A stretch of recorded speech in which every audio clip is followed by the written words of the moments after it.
From selling his dad's TV for ketamine to becoming one of YouTube's most unapologetic storytellers, Goblin has lived a life most wouldn't believe. But at what cost? How did a self-proclaimed addict manage to turn his chaotic past into internet gold? And more importantly, did he ever escape it? This is the story of Goblin and how he conquered YouTube.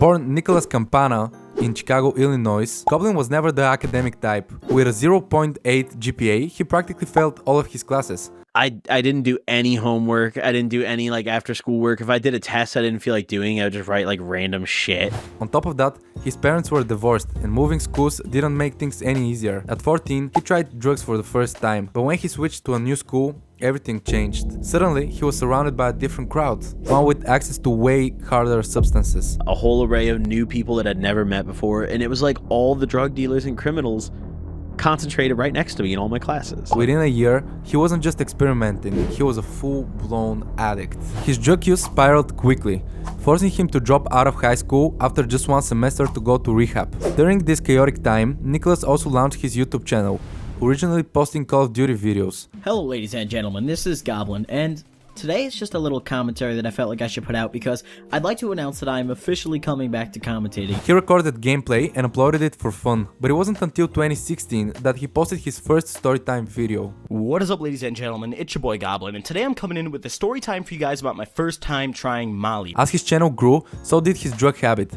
His audience began to take notice, leaving comments like, "He did way too much Adderall on this one." But despite the speculation, his content was focused on sharing personal stories, often as a cautionary tale. But then again, look at this dude.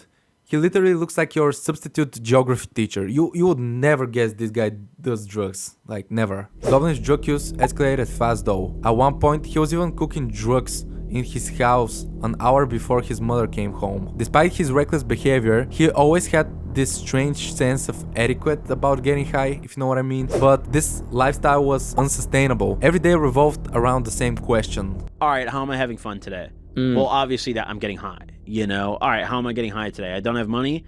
Alright, where are we hitting a leg? Things took a turn for the worse when he got his first DUI. Long story short, he got drunk as hell, crashed his car into his neighbor's tree, and got arrested. That led to this iconic mugshot, which he even put on a hoodie, which I think is really badass. By this time, Goblin had tried nearly every substance known to mankind. You've tried just about everything.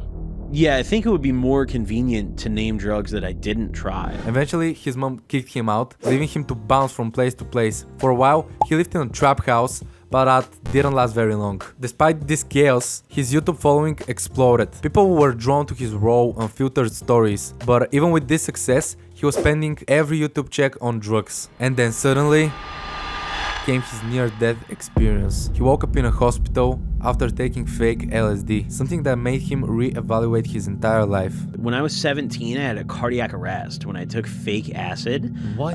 Yeah, I took a bunch of fake acid tabs at my friend's house, started tweaking out, went home, had a cardiac arrest. At some point, reality hits. When you've spent years chasing highs, what happens when the party is over? What happens when it's just you and your problems? For Goblin, that was a turning point. He decided to go California sober. Given the insane amount of substances he used to take, this was a huge improvement. In that moment, it just clicked. It was like, I don't want to fucking live like this anymore. Since then, he's solidified his online presence, creating some of his most popular videos to date. People love him because he paints a vivid picture with words. He's a natural storyteller, sometimes brutal, sometimes funny, but always real, and that's what makes him so respected. Despite everything, Goblin remains a positive influence, I think. He's open about his past, but he doesn't glorify it. Instead, he uses his experiences to educate and entertain, proving that even in the darkest moments, there's always a way forward. The content on my channel, I feel like the most important thing for me has always been to try to share my experiences but not encourage them, you know? But at the end of the day, the question remains, did he ever truly escape it? In his own words, he says that addiction is something that you can't really escape, but I think for now he's good. He's a good and a kind person. And as always, question everything, even this.